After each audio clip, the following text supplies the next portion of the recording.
is noticed by Griffin, but David can't tell and just leaves with the girl.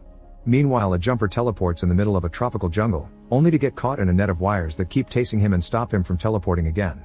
This trap was set up by Roland and his men. They call themselves the Paladins and hunt down jumpers because they think they're an abomination.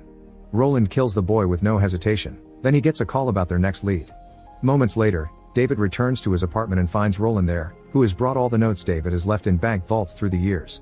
David tries to kick him out, but Roland responds by hitting him with a special baton that shocks him with 1000 volts of electricity that don't let David teleport further than a few feet inside the apartment. A fight ensues, and after lots of struggling, David manages to teleport inside a hidden room in his wall, cutting the baton cable. Roland follows the cable and begins breaking down the wall, but David just grabs a bunch of money and teleports away. Not giving up, Roland looks at the pictures and sends his men to all of David's usual jump sites. He also looks at David's stuff and finds an old picture of Millie. Seconds later, David appears in his old room.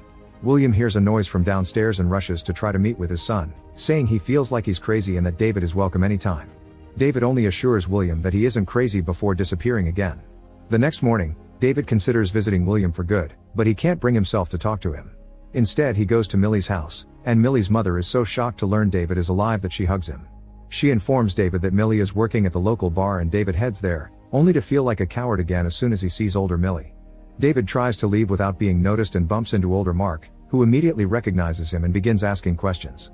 His outburst is overheard by Millie, who reveals she saw David when he arrived and was waiting for him to say something. This makes Mark jealous and he tries to make a move on Millie, causing David to punch him for it. This triggers a fight that ends up outside, giving David the chance to push Mark through a fence and teleport him away while nobody is watching. They appear inside the bank vault David robbed, and David threatens Mark with worse before he jumps away, leaving Mark in the vault as punishment. Afterward, David returns to the bar and finally has a chat with Millie, who dropped